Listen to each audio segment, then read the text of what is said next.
people.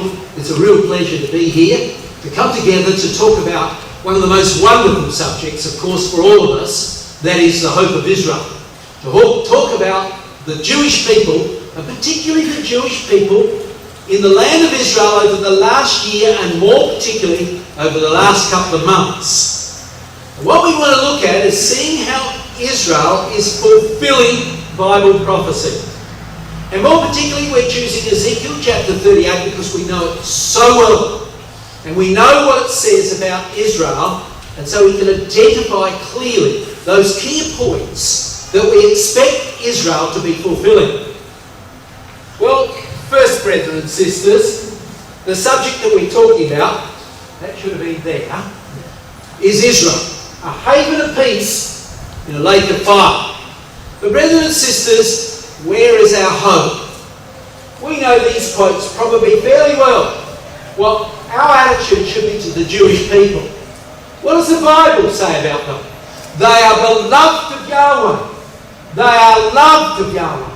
They are His holy people. They are the apple of His eye. They are His peculiar treasure. Yes, brethren and sisters, they are a people that we should love and be delighted in. And we should remember the words of the Apostle Paul from Romans 11. And he in Romans 11 said, now look, brethren and sisters, remember what Israel did in the days of Christ. He said, don't be like them. Now, if some of the branches were broken off, and you, a wild olive tree, were grafted in among them, and participated in the riches of the olive root, do not boast over the branches. So our attitude should not be like the arrogant Jews, the Pharisees and Sadducees in the days of Christ. It should be the very reverse. They were broken off because of unbelief. But you stand by faith. Do not be arrogant, but fear. So, brethren and sisters, we can see we should love the Jew. We should respect the Jew. Respect the Jewish people, for they are God's peculiar treasure. We're going to pick that point up particularly tomorrow morning in the exhortation. But as well as that, the land of Israel is a place that we really love. We should have really deep feelings for that land, for it is Yahweh's land. It's the chosen place to put His name. 21 times in the Bible that's said. 7 plus 7 plus 7. We should pray for the peace of Jerusalem.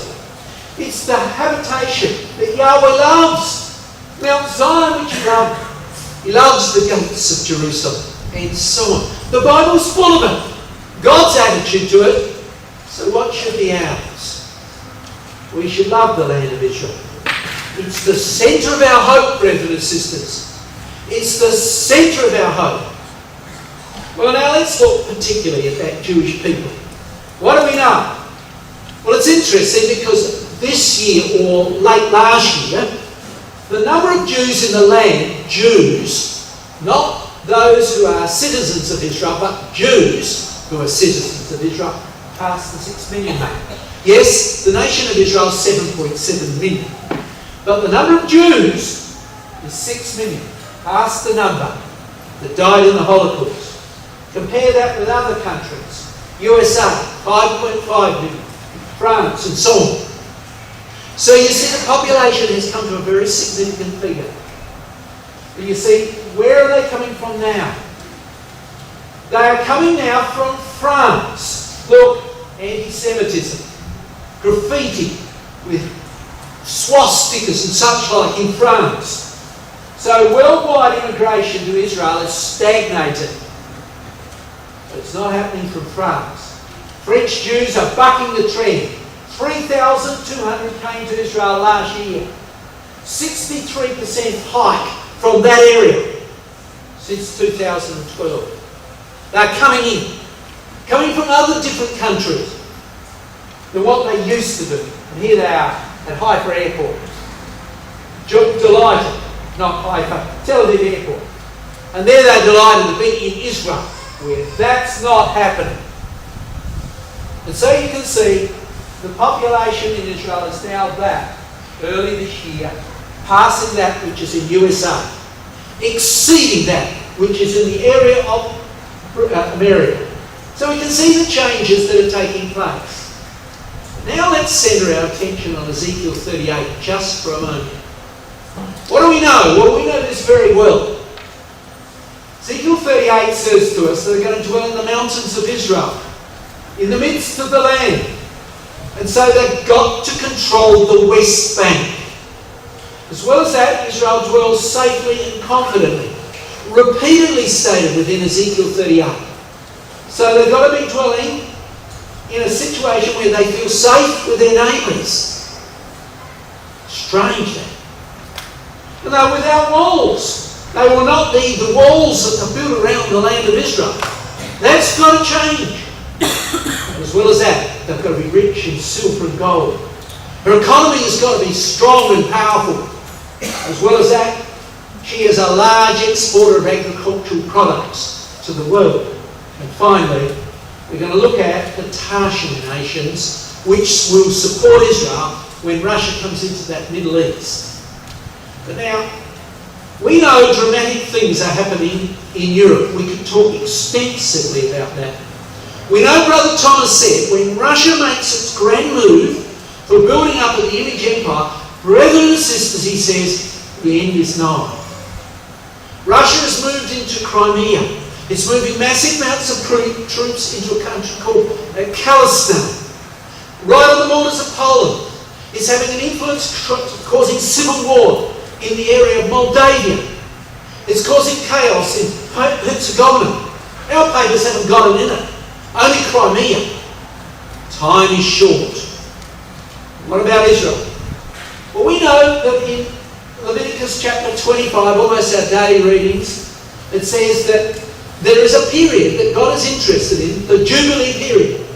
A period which is 7 Sabbaths of years, so that we don't miss the point, 7 times 7, or 49 years.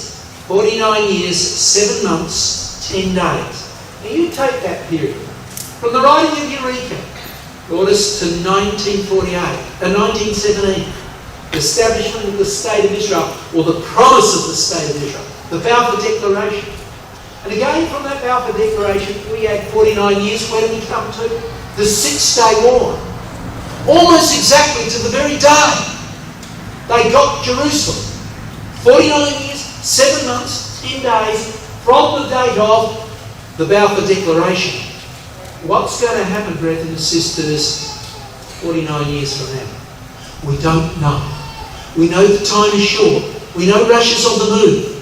We know this, that God will send His Son at a time you know not. But we know it's going to be significant.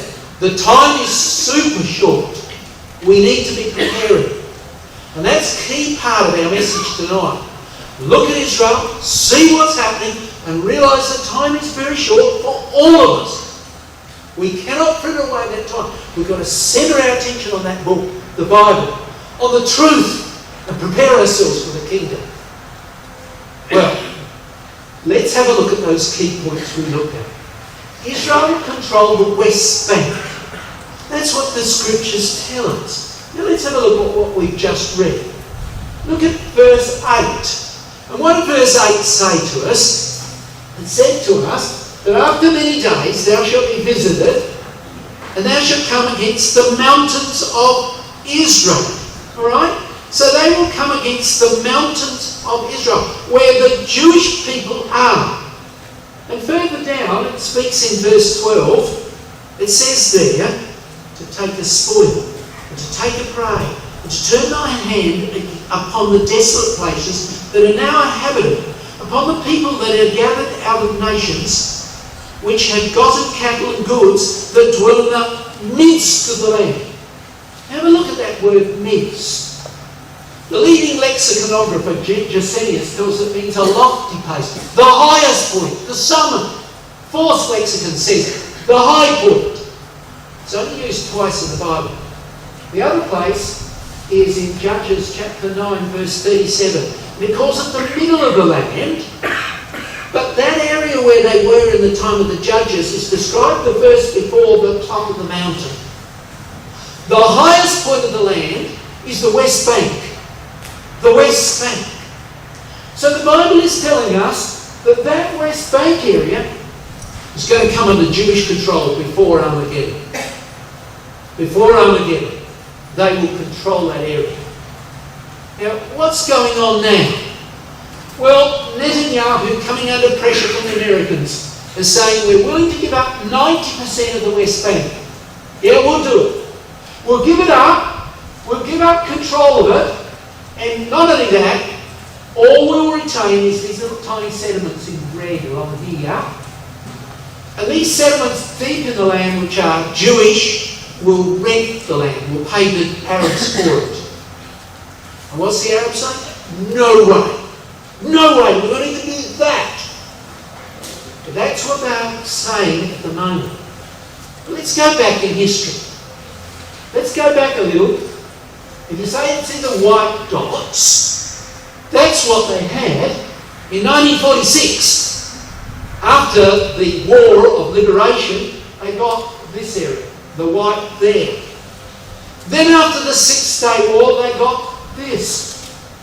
See the way it's inexorably moving under the hand of God. And now, what they've been asked to do is give up all of that West Bank. Parts of it they've already built many settlements in. But I want to put these two faces up here. Sharon. He promised to give the West Bank to the Arabs. And almost instantly he died. Well, not died. He went into a coma. And he stayed in that coma for 8 years and died only a few weeks ago. Almost like a warning to Israel. Careful. Remember what happened to him. And then a little later, under American pressure, this fella said, oh yes, we'll give up the West Bank. Yes, said Yitzhak Rabin. Remember what happened to him? He was shot. He was assassinated. So almost like warnings. Don't give that up. It's going to be ours. It's going to be the Jewish people. God is going to make sure they get that. And so, what are we seeing now? Well, I'd just like to show you a little bit about a book that's been written by this lady. She is the senior editor of the Jerusalem Post, a brilliant writer. Her name is Carolyn Glick. Carolyn Glick. And she's just released this book. There's the date. The Israel Solution. And it looks like it's going to have a major impact. What it's saying is we should take the West Bank and give the Arabs there who behave themselves citizenship in Israel. Citizenship in Israel. That's what we should do. So it exposes the flaws, this book, of the two-state policy. Now remember, she's absolutely brilliant writer, extremely well known. And she's calling on Israel's sovereignty for the whole of the land. She says, we should provide the Arabs full civil legal rights of permanent citizenship in Israel. That means, as she says, the Jews that will be in the land of Israel will be about roughly 60 to 70% of the population. The Arabs will be the remaining part. And so this book has come out. There it is. There she is again.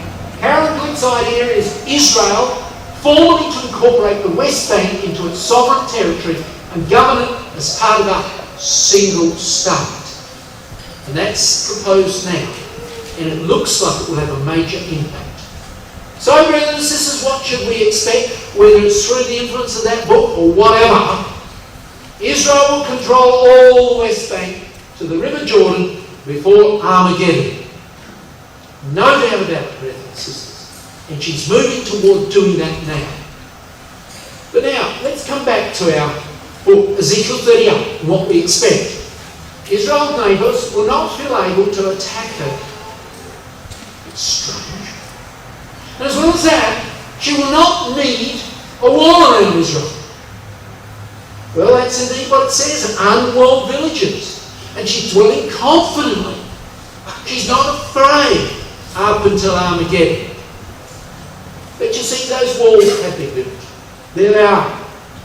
They are running from right at the top, right around here, through the West Bank area, some parts along the Jordan Valley, not along here, because Jordan's fairly friendly towards Israel, but certainly with Gaza all the way down to Egypt.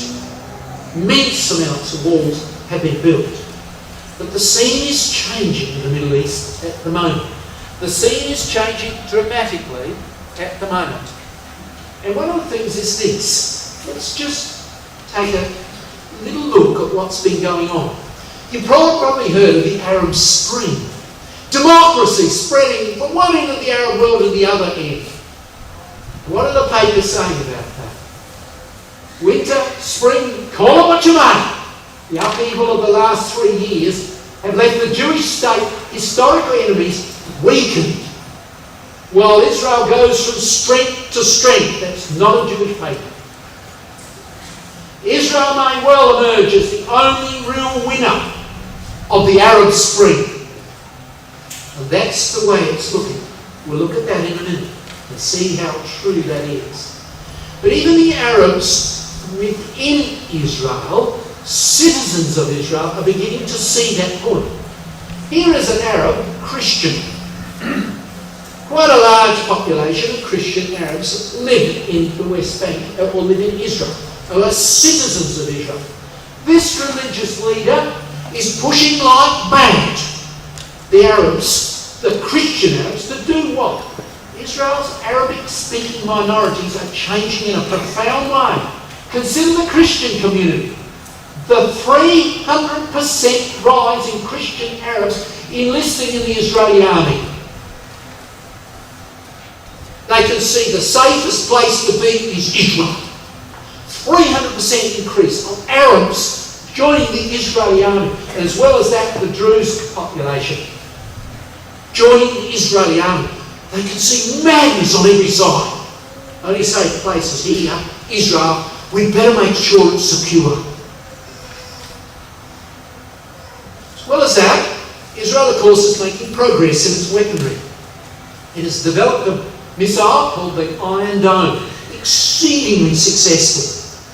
It analyses the missiles coming towards Israel, logs their path. If it's going to hit a house or some building, it sends a missile up to get it. If it's going to fall in open fields, it lets it go. But they haven't stopped there. Next year, they said they will have produced a laser device that will hit missiles in outer space.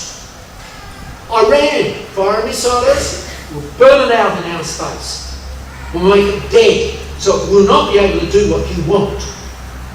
How long? They reckon next year. It'll be ready in a year from now.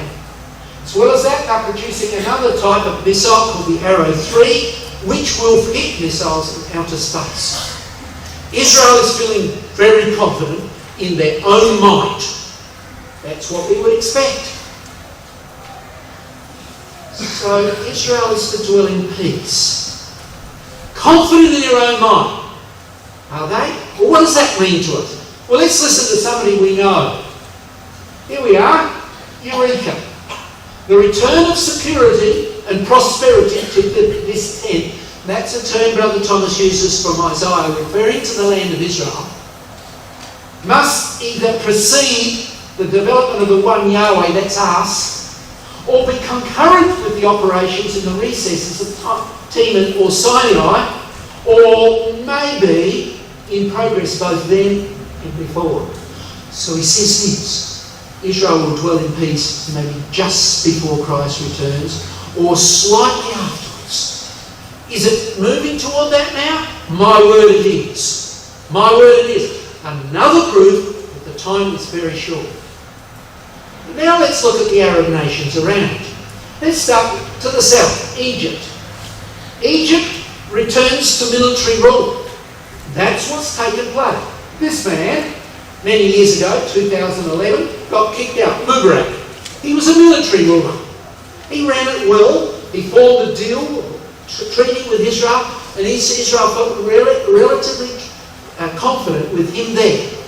He was indeed somebody they could trust somewhat. But he got kicked out. And another power got elected in, which is the Muslim Brotherhood, a religious group that the Saudis say is a terrorist group. And now the Egyptians are saying that's a religious group that came in.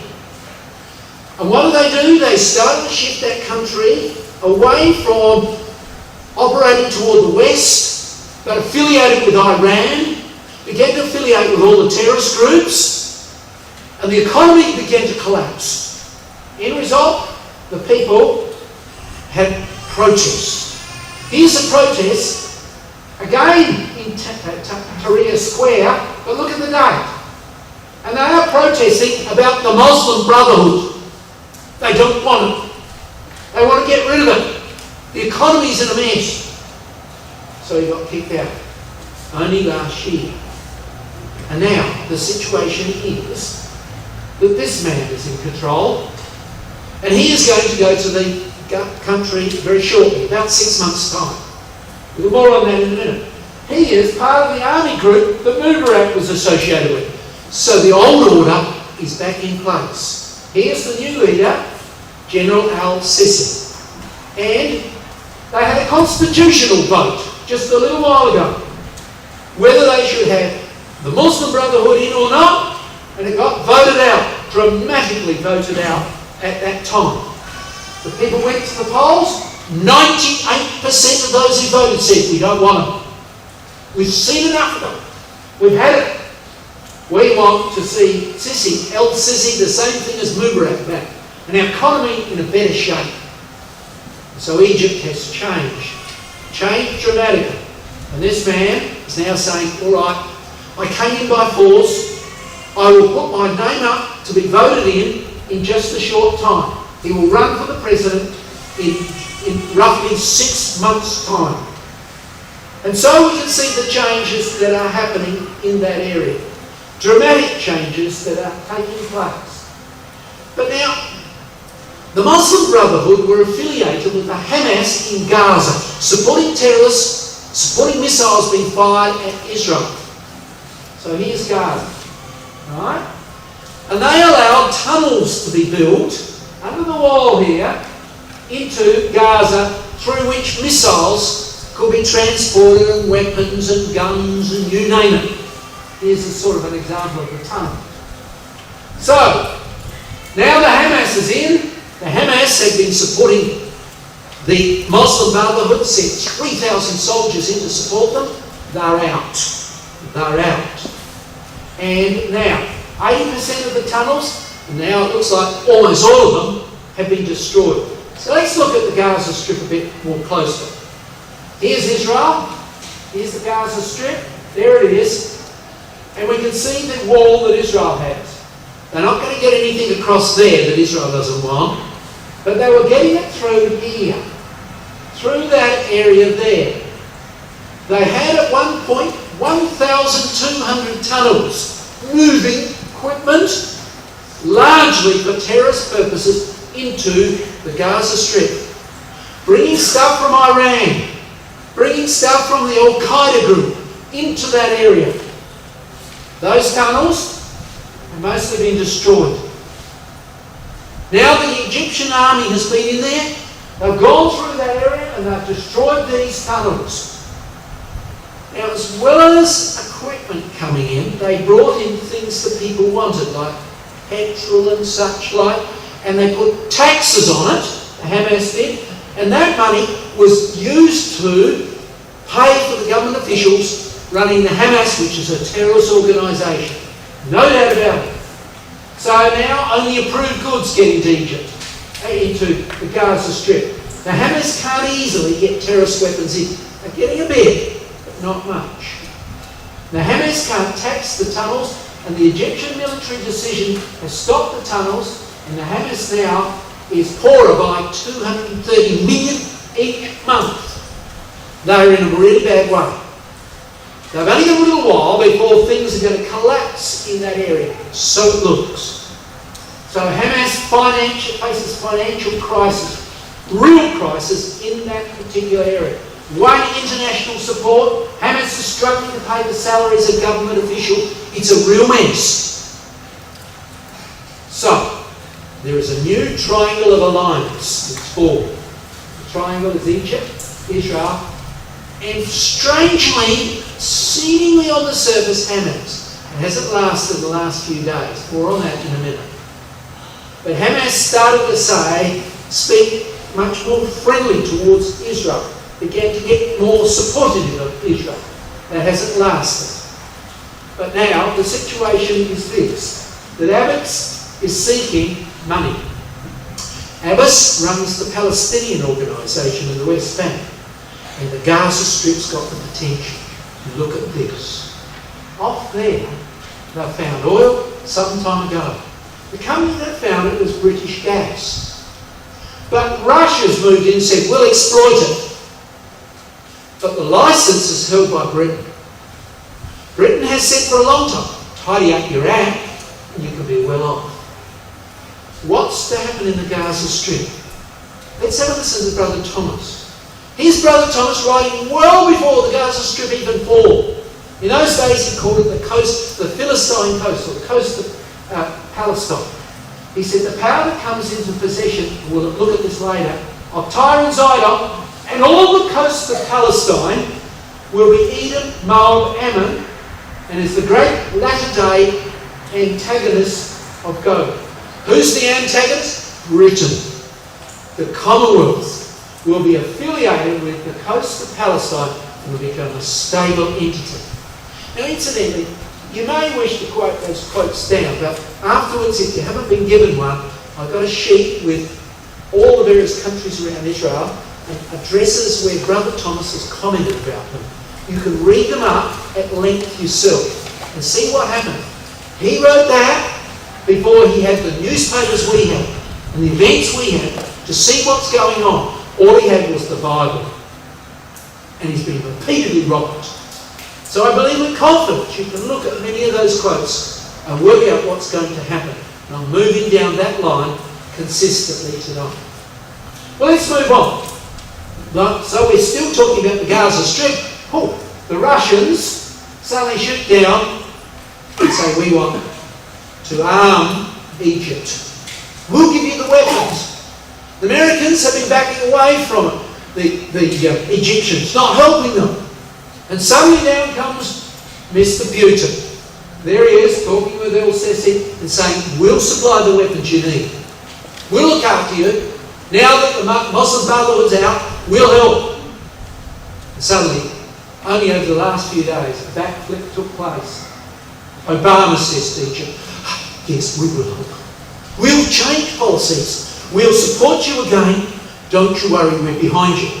And I believe the aim of that is to make sure Russia doesn't get too big a foothold.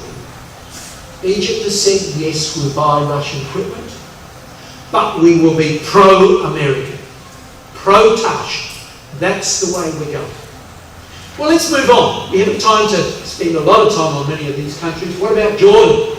Well, Jordan's a wonderful country. It's pro-British. Always has been. Will stay there. And here's why. There he is, King Abdullah. Do you want to see his mum? There she is. Where was she born? Suffolk, UK. He's 50% British. Here's his girlfriend, now his wife. Where was she trained? In Western schools. Pro-British. No doubt about it. Pro-British. Through and through. But there's a big problem taking place. Into that area is coming huge numbers of refugees from Syria. Over 600,000 come into that area. Now, into that area of Jordan. And Jordan's terrified, worried by it. King Abdul has been over and seen Obama. And he's gone over and seen Cameron. Apparently he was in tears with them. He said, listen, we're going to lose control of this country. These people are unstable. They could destabilise us at any moment. Take over. Obama said, we'll help. Cameron says, we'll help. And into that area suddenly came American equipment. Now that's dated earlier, but it has continued in there. They're bringing in, they've promised up to 2,000 extra troops into that area in the near future from America. And they're loading more tanks into Jordan at the moment. So the scene is changing. And that is very pro-Western. He's not afraid to be seen together with Netanyahu. Jordan's King Abdul seems to have weathered any direct challenge to his rule. And anti-government protests in Jordan have been smaller than elsewhere. And he's very closely tied to Israel. Here's one reason. Israel and Jordan has just signed, I've got the date there, it's only about a month ago, signed a $500 million deal, and Israel will supply natural gas to Jordan. They don't have to get it from Egypt, which is so unpredictable. So many people have blown up the pipeline coming in. So Israel is now to supply that from the Tamar natural gas field. It will start 2016. 2 years' time, they'll be selling it to Jordan. So things are changing dramatically in that area. But you see, this area's got to dwell in peace. It's something that comes from Stratfor, which is a very reputable reporter on the Middle East. Not a very clear picture, but see that darker red thing there? What is he talking about? He says Israel to create a buffer zone in Syria. Israel is using the current unrest in Syria as an excuse to create 2 buffer zones. We'll talk about the other one in a minute. The first buffer zone between Syria and Jordan, there. They're encouraging the moderate Arabs, often Christian Arabs, to come and live along the borders of Jordan, and as we'll talk about later, the borders of Israel. They don't want to get murdered in the fighting up here, so they say, come down here. And generating a more moderate group along those 2 borders. As well as that, we have Saudi Arabia, pro-Tarshish, pro-Commonwealth. Well, at the moment it's gone because of Obama's name. Hadn't gone and seen the Russians. But again, Obama has swung back recently. More on that in a minute. And he is also swinging back quite quickly. So let's have a look at it. Saudi Arabia, King Abdul demands an end to the violence in Syria. They says we give no support to the Syrians. We gave money before, no more, no oil. We're going to remove our ambassador. We're not supporting anything going on in Syria. Now Muslim, too bad. As well as that, Saudi Arabia urges Israel to attack Iran. They're pointing out these nuclear facilities, and they've been begging America to eliminate them. Get rid of them. Too dangerous. And things are beginning to change. This cartoon picks that up. Here's the ex-leader in Iran, which we know. He's now gone. But while that was going on, this cartoon was written. What nukes? We're not making nuclear weapons. Why would we want nuclear weapons? That's what the Iranians are saying. Wanting them to attack Israel and America. That's what everybody thinks. But Obama's trying to placate them, calm them down. And then he's saying, see, sitting down with these guys works. He's been negotiating with them. And Netanyahu tells us that the negotiation is foolish.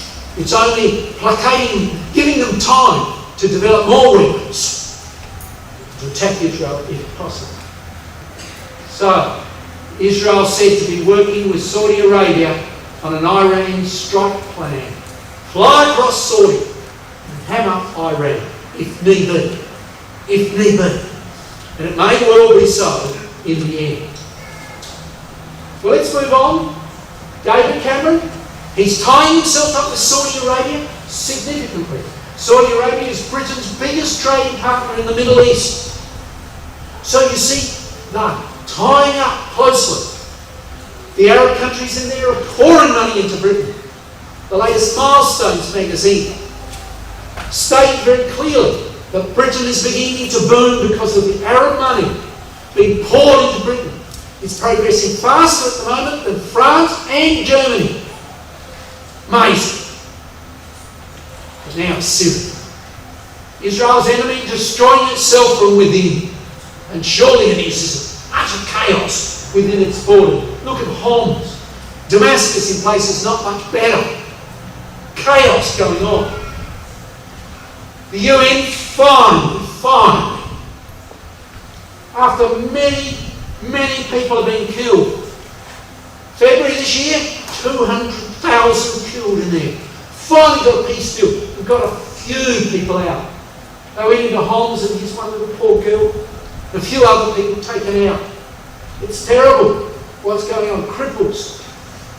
Getting them out so they don't get wiped out by their leader, Assad, who wishes to wipe out that community, who has got the rebels in their midst fighting to topple the Syrian government. And so we can see the situation going on there. It is a terrible, terrible mess in the area of Homs up here. and central Syria. And Israel, what's it saying? It's saying to Syria, you be careful, don't you dare cross our borders. I'm warning you, if the Syrian army starts to get silly towards Israel, we will act.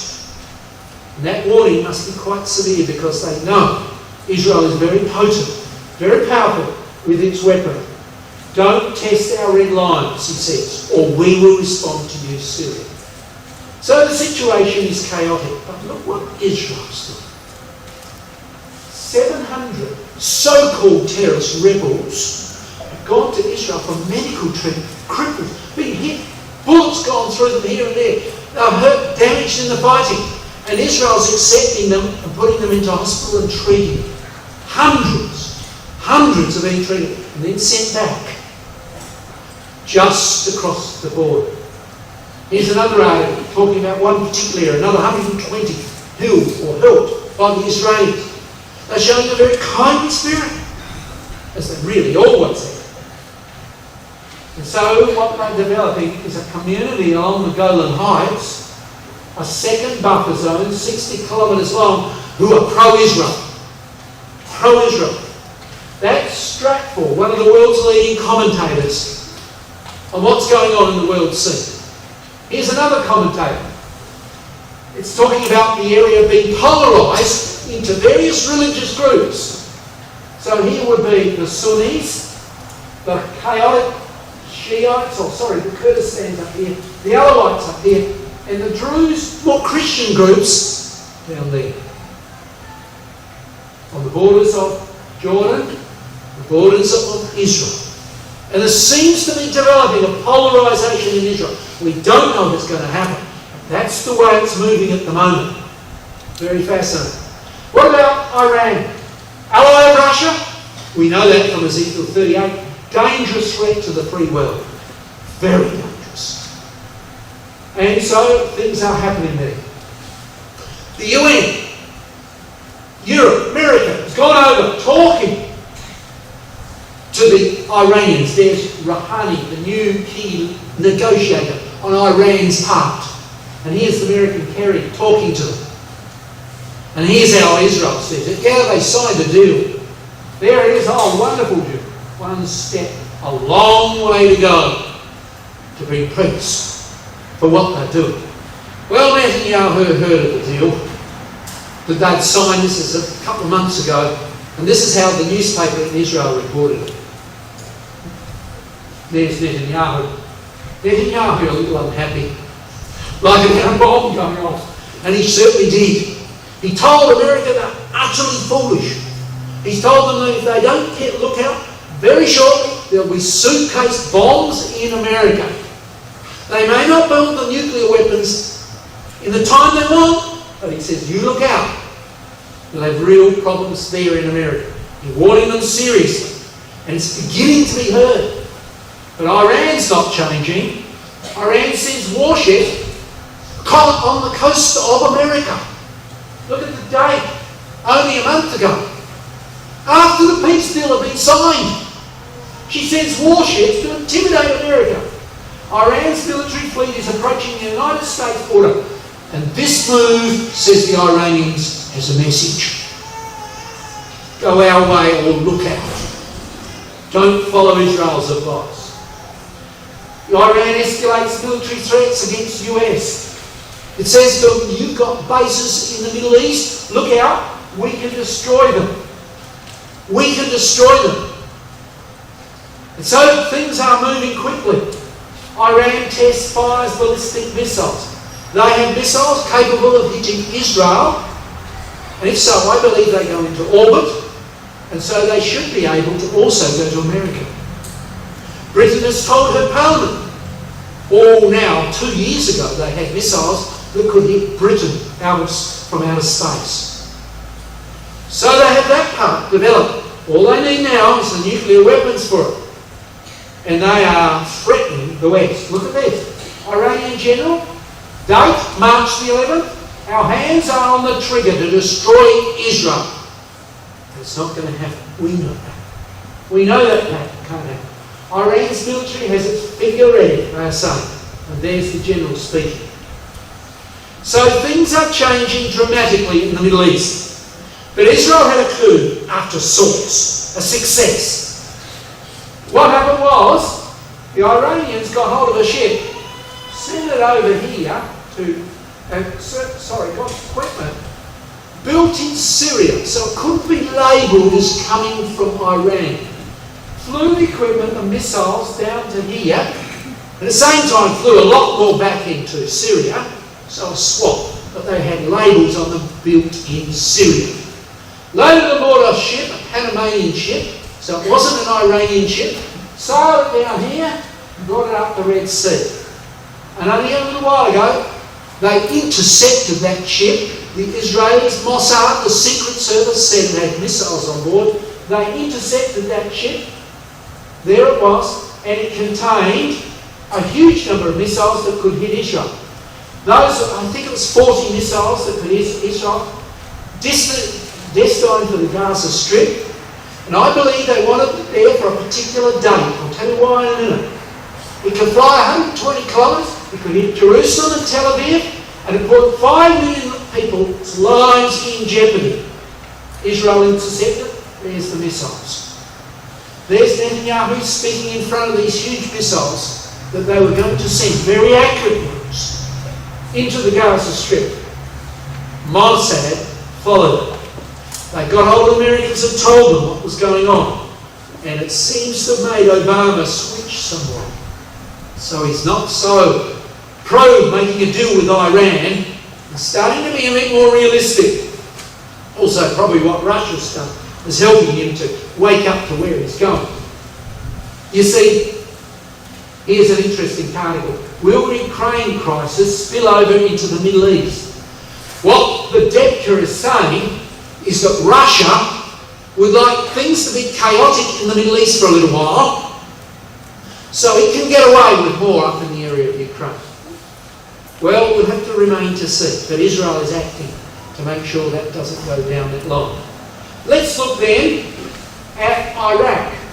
Iraq, crazy place. Life and death contest between the Shiites and the Sunnis. Hardly a week go by without blowing up another 30 or 40. Shiites versus Sunni, and up to the north, a bit more stable, the Kurds. And there it is, a crazy country. Life and death. The most deadly Middle East conflict is Shia versus Sunni. Now that shouldn't surprise us, because we read Brother Thomas. Look what Brother Thomas said many years ago. He said this, the Herald that he wrote, the Herald of the Kingdom in Coming Age, the Shiites of Persia, that's Iran, Iraq, and the Sunnis of Turkey hate each other with a hatred not exceeded by that with which the Orangemen and the Romanists of Ireland hate each other. Where did terrorism begin? In Ireland. He said it'll spread. These fellows will do the same. And he says there'll be a contest over Baghdad. Brother Thomas's words. Amazing. Utterly amazing. But time's rushing away. Lebanon. A home for all the chaotic groups. Yes, they're all there trying to live together. But they reckon the Hezbollah, just north of the border, has 170,000 rockets threatening Israel. Israel's ability to deter enemies says Israel is strong. We have the missiles, Iron Dome. We can knock them out. And they said to Hezbollah, you do that, it won't succeed. We will, and you will suffer. So things are moving in that area. Divided Lebanon has an identity crisis. Saudi Arabia has gone up and said to them, to the army, the more stable element, here's $3 billion for your army. Control the Hezbollah, the terrorists that border Israel, now fighting most of them in Syria. But you see, that area's got to be stable too. There's Lebanon. See that area there? Look at this. Now it's Lebanon's turn. For what? What they are saying, the star-studded list of international energy companies have expressed interest in bidding for acreage in Lebanon. Look at the names. Exxon, Mobil, Chevron, Rosneft, Total, Statoil, and so on. 52 companies have asked Lebanon, can we hunt for oil just north of Israel? Look what Israel's found. We're sure it goes into your country. If you let us hunt for oil in your area, you'll be rich. Stabilise your country. And 52 companies are begging to hunt for it off Lebanon. You can be well off. What does the Bible say is going to happen? Well, let's again look at Brother Thomas. The area of Tyre and Zidon, just north of Israel's border. Along with the coast of Palestine, we looked at that before, with Edom, Moab and Ammon, and remember that's where the Tarshish power will be, Daniel 11, is the great antagonist to Gog. So the enemies of Russia will control Tyre and Zidon before Russia advances, and control the coast of Palestine. That's the Commonwealth countries, primarily Britain. And so we can see the scene has got to change. There's the Middle East, and the Middle East has got to become an area of peace. All Arab neighbours are preoccupied in civil war or chaos, and are re-looking at their relationship with Israel. Things are swinging. It may not swing immediately, but it's moving in that direction. Amazing. But now let's come back to where we were. It's got to be rich in silver and gold. Her economy's got to be mighty strong. It's interesting, young people. When you go and get out of high school in Israel, you go straight into the army for 3 years. You're trained to fight. And one of the things they're training the smartest of the young people is to make decisions rapidly. They say they won the 1973 war because of one of two things. One of them was, one of the young men made a decision in 1 second, and it saved his tank, and he worked out by that movement he made, it saved his tank and told Israel how the Arabs were shooting or destroying tanks in the Yom Kippur War. He made the decision in a matter of a second. They are now training their children, the young ones they say, to come up with up to 8 joint decisions in 3 seconds. But the effect of it is this. When they come out of the army, they go into business. They can't understand it. These young people seem to be able to make up decisions about business so quick. No surprise, is it? So they call it the Startup Nation. That's a book. The Startup Nation. Now look at these figures. It's breathtaking. The leading nation in the world for research and development? Israel. For flexibility and adaptability in industry? Israel. For entrepreneurial managers? Israel. Availability of scientists and engineers? Israel. For available money? USA. But then Israel. Why Israel? Because people are investing in it. Information technology? Israel. Top of the world. Listen to this. It is just breathtaking. Startup nation. Israel has the highest density of tech startups in the world. 2.5 times USA, 30 times Europe, 80 times India, 300 times China. Stunning. Absolutely stunning. The tiny nation has more scientists, engineers, startups per capita than any nation in the world. Have a look at these couple of cool guys. They came out of the army. They set up a company, got it running, and then sold it off for a cool 400 million. Only a couple of years later. Not bad, not bad.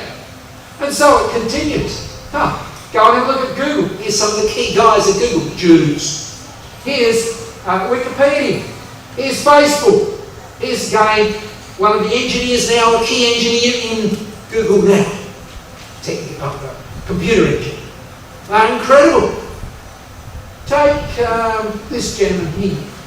Here he is, meeting the President of Israel over in America. There you are. Google co-founder lauds Israel's innovation in technology. Of course he does, he's a Jew. Jews top the world in their discoveries. Incredible. Just recently I put on my phone this, Viber. Where did it come from? Israel. What does it mean? I can go on and wanted to put a toll call anywhere in the world for free. Guess what? They just sold it. The newest billion-dollar seller. Well, it wasn't quite. 900 million. Maybe if you value in Australian dollars, it's a billion. But there it is. Incredible. Incredible. Jewish young people developing it dominantly. But it doesn't surprise us really, because let's take the Arab world and think for a minute. There's a Nobel Prize, right? There's your medal, your winner. Do well at high school? There you go. Okay, here's what the Arabs have got. 1983, one for literature. 1978, another one for peace. I don't think he deserved it, but he got it too. Yasser Arafat. Okay, and chemistry. The Arabs, they've got 4. Now we'll have a look at what the Jews have got, shall we? Oh well, there we are. They're in literature, peace, and now in economics, and now in medicine, and now in, well, by 2000, they had that many. By 2013 last year, 193 of the 855 Nobel Prizes came from the Jewish people, not all from Israel. So 22% of all the prizes goes to Jews, who are 0.2% of the world's population. If the Jewish population was the same as the Arabs, then the Jews would have had 4,135 Nobel Prizes. It's stunning. It's stunning. And their development is incredible, but it's not just there where their money's coming from. Of course, we know massive finds of oil. Massive finds of oil. They used to say, oh, Moses made a mistake when he came into the land. When he came up along the Jordan, he should have turned right into Saudi Arabia, not left into Israel, and then we would have the oil fields. Not anymore. Massive oil fields off the coast of Israel. Incredible finds. Some of the largest finds found anywhere in the world in the last 10 years are in Israel. Israel is now believed to have more oil than Saudi Arabia, and it has the largest gas field found in the last 10 years. And guess who's bought into it? Woodside, a South Australia state. In South Australia, it's a town in South Australia called Woodside. It's now a Western Australian company. It bought into it, mere 2.5 billion to the Jews. And they got the deal over the Americans, over the Russians, because they knew how to drill offshore safely. And they are moving in to help Israel. It doesn't stop there. Weapons. Look at the rate it's going up. They got Egypt to launch a missile. Not Egypt, India, because it's in the equator. It's cheaper to do it on the equator because it's spinning faster. And the Egyptians said, can we have a look at this missile satellite? They said, sure. They had a look at the satellite, and they cancelled this a few years ago, a $2.6 billion deal with Russia, and returned it to Israel. And Israel is now dominantly building the weapons for India. They can see that. So good. So good. But the scriptures is clear. Israel is economically to boom because of, doesn't say that, but we know that. Brilliant technology, natural resources, huge exports. And as well as that, they've got to be rich in cattle and goods. A land of agriculture. Russia comes down. What for? One of the reasons is food. Food. Israel produce delegation heads to Berlin. Last year they sold 1.2 billion worth of food into that area, or into the world. We sell 30 billion. Just do the sums. It's around about where they export about a 20th of what we do. They've got lots of desert like we have, but we are 350 times bigger, 380 times bigger. Staggering what they're doing. But look where they send it to. Who gets it most? Europe? Russia. Russia can't feed itself. Buys stuff from Israel. Little wonder when they come south, one of the things they're after is food. Food. So Israel's agricultural exports are booming. Booming. No doubt about it. And lastly, the Commonwealth support. We know the merchants of Tarshish have got to be with Israel. Here's Britain. Israel trade with UK. Export to UK that. And imports from UK, well, it's one of the biggest, but not the biggest. Of course Israel's so tiny. So tiny. But look what it exports to Israel, to Britain. Huge amounts. And here's the changes over the last year or so. So it's increasing. Their links with Britain are growing. And Britain seems to be changing. Anti-Semitic incidents recorded in Britain have fallen to the lowest annual level since 2005. Anti-Semitic signs, Britain is changing. They're seeing what the Arabs are like. They're seeing what Israel's like more clearly, of course they are, after the Arab Spring. And now, just a day or two ago, he landed in Israel for the first time since he became Prime Minister. He'd been there before, but now he's gone over there and he went to the Knesset and spoke. He shared Israel's deep scepticism about Iran. I share your scepticism and concern. I understand your fears. He said his support for Israel is unbreakable. And we know that's going to be true. Whose belief in Israel is unbreakable.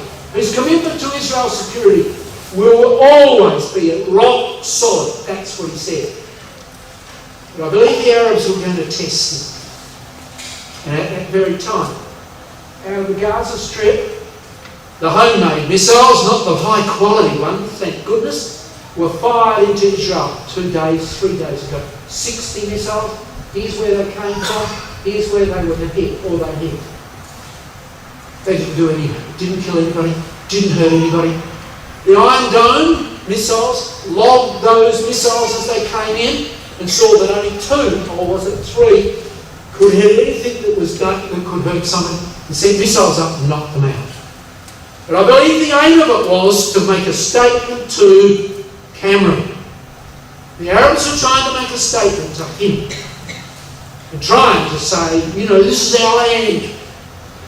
You should be telling Israel to get out. But it did the opposite.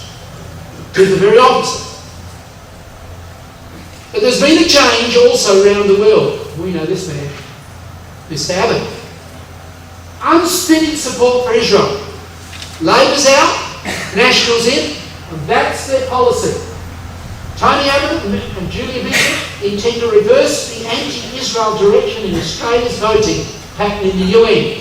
This is an immensely important sign of the coalition government values and directions, said the Australian. A complete flip. So they're supporting them. As well as that, this man is the Prime Minister of Canada, Stephen Harper. He went to the Knesset and spoke. He is openly pro-Israel, exceedingly pro-Israel. He says, we are a great friend of Israel, has been for a long time. This is why that was the welcome he got. A red carpet. Red carpet. Maybe Mr. Abbott might get that shortly, but be that as it may, a red carpet welcome into the Knesset for Canada. Incredible. So the things are changing, brothers and sisters. But our time is really gone. Let's just recap for a minute before we look at that. The time is really gone for also us as we look out on the world scene. How long is it going to be? When Russia makes its grand move for building up its image empire, brothers and sisters, be prepared. Israel looks like it's in a position where it could fulfill all of the 638. Sure, there will be bounces, things will go negative for a while here and there, but ultimately it will be fulfilled, as we know from Scripture. And it's coming fast, very fast. And so, brothers and sisters, what should we be doing? Well, our love should be for Israel and that land and the future. There it is, the glory of all lands. A beautiful land, a glorious land, our land. And we look forward to the time when we will go up from year to year, from wherever we're living with a community, to that temple that we might enter into fellowship with Christ and with all the saints there who are immortal there, and also allow those who go with us to learn of the truth and learn of the greatness also of Israel that will be reformed. We'll talk about that in the Exhort on Sunday. And we will see that land, a beautiful land, a glorious. And so, let us love Israel and the land. It's the centre of our hope. But finally, remember, brethren and sisters, time is short. What does it mean for all of us? This is what Jesus said. Jesus Christ, in his last major prophecy that he said on the earth, the Olivet prophecy, he said this: "But of that day and hour knoweth no man." You cannot, cut it fine with the return of Christ. You've got to be working to do the right thing all the way along the line. And he says the answer to it is watch. See what's happening in the world. Stir yourself up to be in that Bible and studying, at Bible classes, at the memorial meeting, loving the truth with all your heart. Therefore be ye also ready. For in such an hour you think not the Son of Man cometh. Can't be far away. The Lord of that servant will come when he looketh not for him, and an hour he's not aware of. Let's make sure we're not like that one. Watch, therefore. There's the answer. Be like the 5 faithful virgins, for you will know the day and the hour then. We've got to be like that, brothers and sisters. And so finally, as Luke said, or Christ said in Luke 21, there shall be upon the earth distress of nations. Crimea, the areas of Europe today, parts around Israel, Syria, the state of perplexity, no answer as far as the world's concerned. Men's hearts failing them for fear. Iran could be sending off dirty bombs in America. Could send them here. Who knows? Chaos. He says, very finally, when these things begin, I think they're more than begun, but when they begin to come to pass, he says, brother and sister, lift up your heads, for your redemption draweth nigh. It's not far away, brothers and sisters. So let us be prepared. Let us be people who are focused in the things of the truth and preparing for Christ's return. Thank you.